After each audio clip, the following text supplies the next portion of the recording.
can't say that now.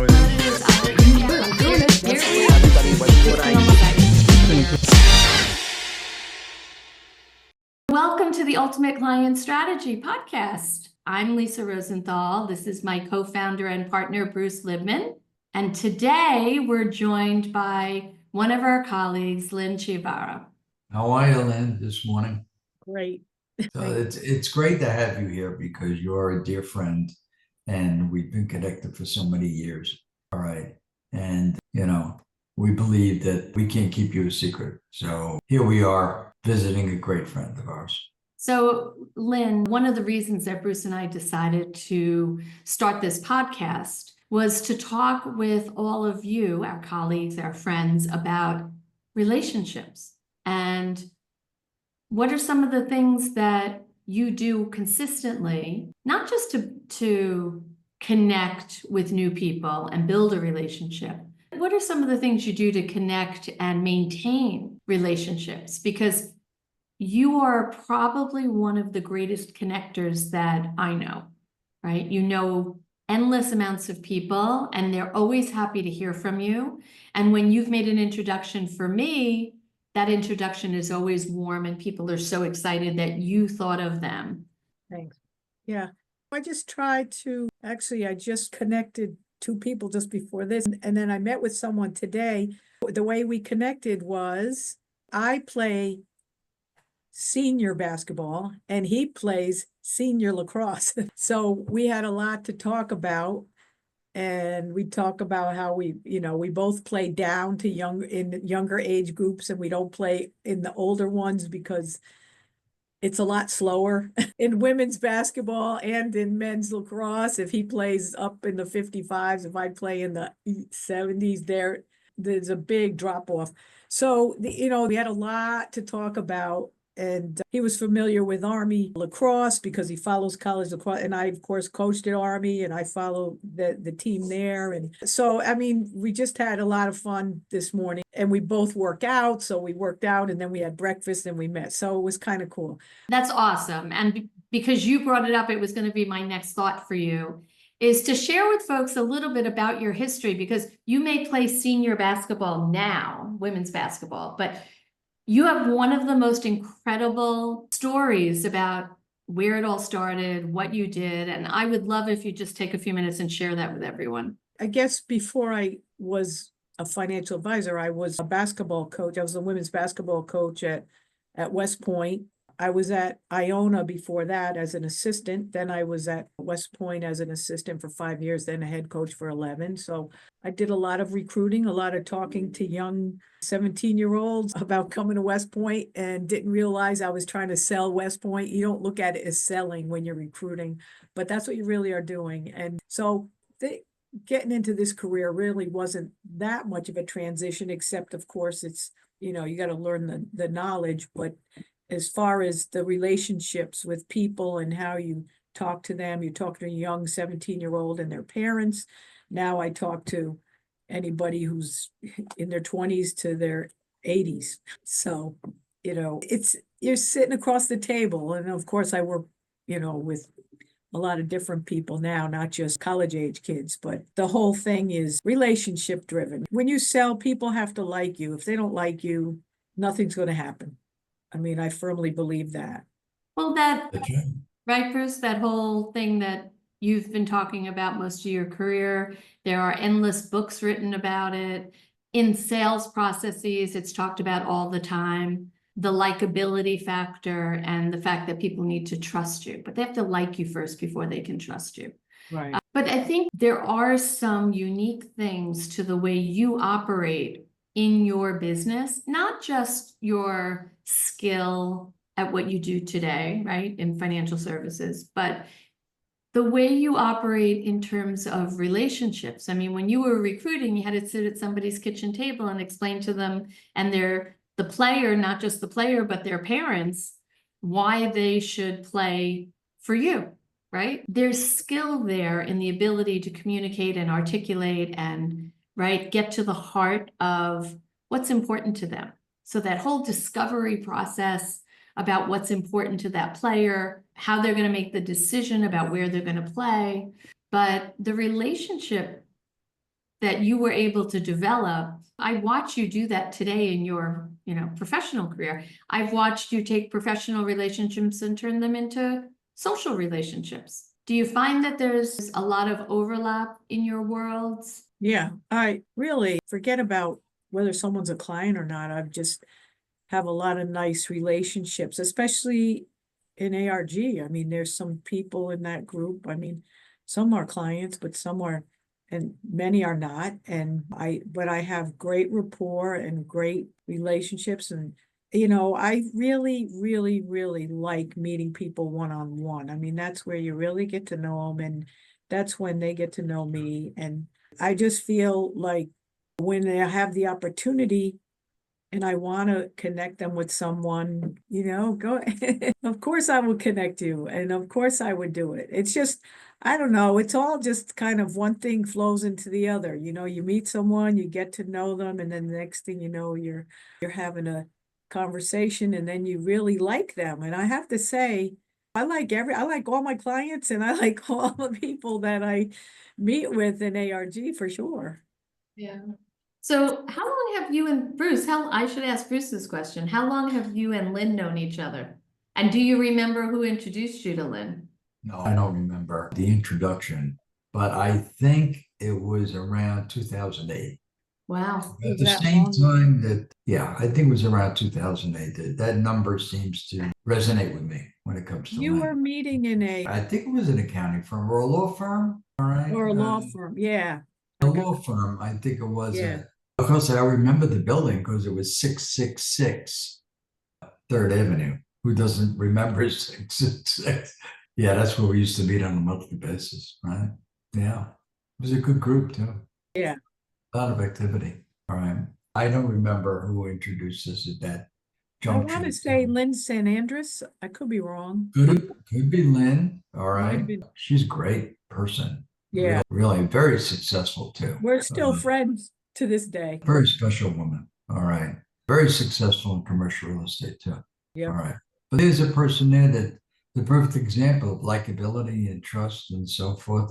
That's how she was. And I think that's the main bread and butter of the organization, the likability of people. All right.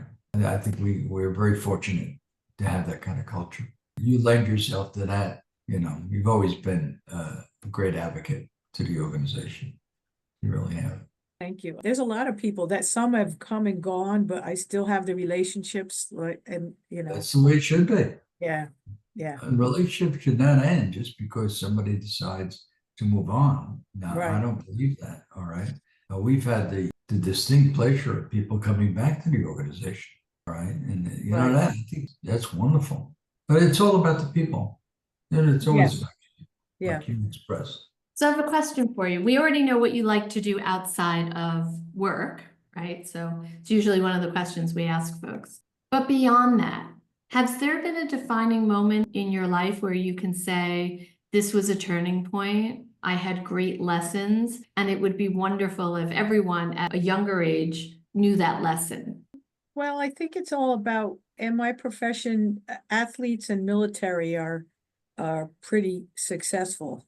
And in most professions, because of the fact that they don't get discouraged about not winning. You don't win everybody, just like you don't win every game. And it's persistency. I mean, this career that I'm in has a very low, I think overall in this industry, it's like 9% retention or something like that. Yeah, you're right about that. Really Definitely. bad.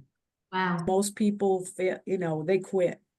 So if there's anything, and I think not only this career, but any career you get into, it's going to be difficult, especially in sales.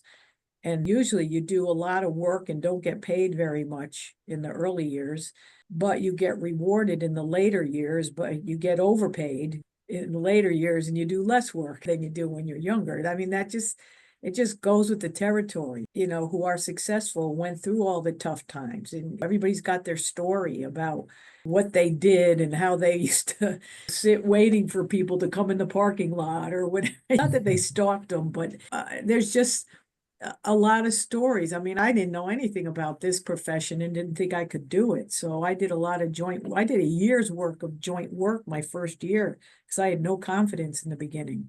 I didn't, because I thought, oh my gosh, this is so hard. I thought it was like overwhelming to me. But then after a year, you kind of figure out, oh, I think I can do this. I think repetition is really the key for anything you're going to get into. Repetition. Well, Bruce and I with this podcast have certainly learned that. We've come a long way since the first recording and first interview. Getting right? better and better, right? The learning curve is smaller and smaller.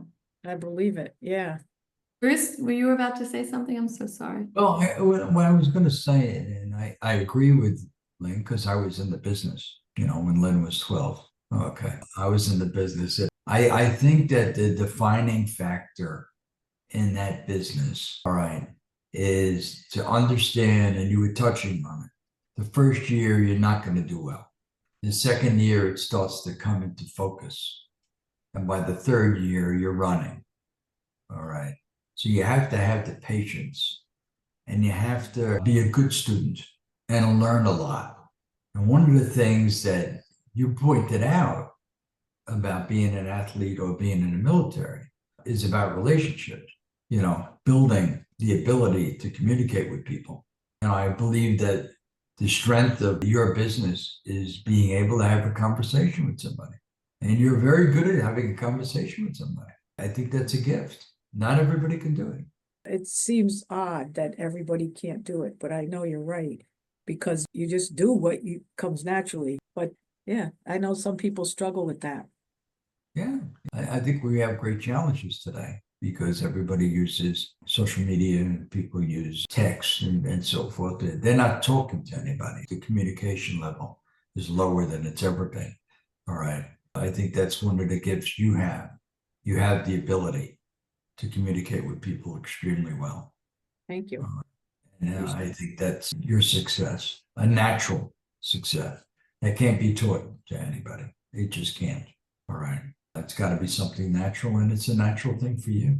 So Lynn, I know you said consistency, the perseverance, right? To continue to press on when you've gotten 100 no's. And I could see where athletes and people from the military that are very disciplined, right, would be successful if that's the criteria. That's one of the keys. So do you have a particular habit or routine that helps you stay focused and in it for so long? I mean, year after year after year, you've been doing this a long time. You're very successful. Do you have a particular routine that works for you?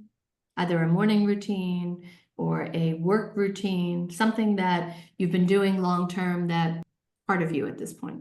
I don't know. I mean, I get up and work out in the morning. That's my routine. And then I come to work and I think I've changed my routine over the years because I had kids when I started in this profession. So my life was different. Now my kids are grown. So yeah, I try to work out. And then I really try to be more focused on people. I think in the beginning I used to try to meet everybody, and now I really focus in on certain people that I'm attracted to. I don't know if you guys feel that way. You get attracted to certain people and you go, Yeah. I really want to meet this guy or I really want to meet that woman. And I find myself doing that quite a bit, and I've been doing that for a while. I don't pick everybody out. And I've even gone as far as to say to someone, I'd really like to work with you because I like you so much. And it's not because I want to do anything, but it's more because you like the person so much, you want to help them and have a relationship that's long-term with them. It's a law of attraction. Yeah. And I feel that attraction with people, but it's a people attraction, not a love attraction. Of course. But there is a law of attraction between humans. Yeah. Yeah, I find that I am attracted to certain people.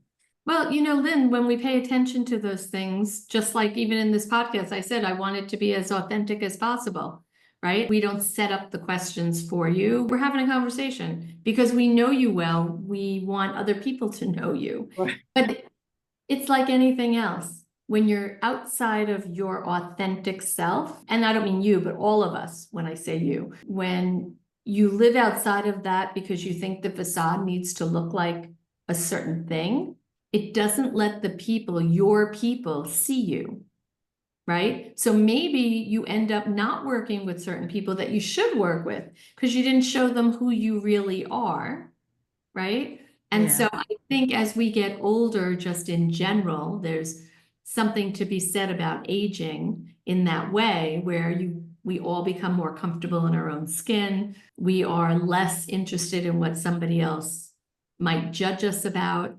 And the more authentic we are, then the more authentic our relationships are. And I think that speaks to you being, at this point, more attracted to some people than other people and going with that, right? Following that. I guess you're right, yeah. It's just something I found out about myself. I never really evaluated if other people have that, other people do that or work that way, but I find myself, I've just kind of, it just happens. Good for you. It is good for her. Yeah. Absolutely. So Lynn, how do people find you if they want to have a conversation, hang out in the gym with you, right? Talk about what you do professionally. How do Play they? basketball with you, you know. Yeah, they could play basketball with me, or they could come help me with my garden, or they go bike riding with me. Awesome. How do they find you? I'm in a lot of networking groups and What about email or oh, you mean like email? Yeah. So when this comes out, when we put it out, we'll give everybody your contact information. But how would you most prefer people contact you? Email's fine. Email's fine. Great. Lynn.Chiavaro@nm.com. You have one of the easiest emails. I'll never forget it. NancyMary.com, yeah. Very simple. Yeah. So this was a lot of fun, and I'm so glad you were able to find some time to spend with us. We really hope people reach out and get to know you. You're one of the most interesting backgrounds that I know. I'm always asking you to share it because I think it's really terrific. You created space for women in a time and place where there weren't a lot of women, and that challenge alone, no doubt, took a tremendous amount of perseverance and patience and right. That's true. My agency hardly had any women when I first got in this business, but Northwestern has made a real push for women. They've got a lot. Even before your career with basketball, right? And same thing, I was the only woman coach for a long time. Most of my career, I was the only woman coach at West Point. And then when I grew up, I played basketball with the guys. So, I mean, it wasn't anything that was new to me. I didn't care, it wasn't any big deal at all. It's interesting that you say that because it really was a big deal. And I'm sure looking back on it, you can see, right, why people might think that. But I think the reason that you were able to do what you did is because at the time, you just did what you did. You didn't look at all the obstacles, you just did it. And Right. There's something to be said about that. So I just went to a dinner in Newark with it was a Brian Bulger day. There was 12 people there. I was the only woman. But I mean, who cared? I mean, it was fun. I know other people and friends. I knew mostly everybody. We had a nice rapport. I had a great dinner and we all had fun. It just didn't matter, wasn't a barrier for you to sit at that. No, not at all. When women say they quit a group because there are too many guys in it, I just like, oh, so what? I don't care. Those statements where women feel like they're uncomfortable in a certain space because they don't see other women, there's something about that, right? Walking into a room and feeling like you have a little bit of comfort because you see other people that look like you. Yeah. I don't think it's women. I think that could be anybody, right? Yeah, and I can understand that too. Yeah. But I think again, it goes back to being comfortable in your own skin, knowing who you are and, that what you do and being open, right, to other people and meeting new people and people that don't look like you, sound like you, come from where you come from. I think there's a lot to be said about just being open. And I think that's something that a lot of women professionally, especially young women who walk into a room, don't necessarily have a lot of confidence, right? And we talk a lot about how do we help pave the way, right? But you did it. And you and I have worked on more than a few things together, particularly for young women and helping them see their future self, what that might look like. But I just want to recognize that you did something at a moment in time that was unique and special, that wasn't common and contributing in that way. And it's an amazing story. Thanks, Lisa. Appreciate that.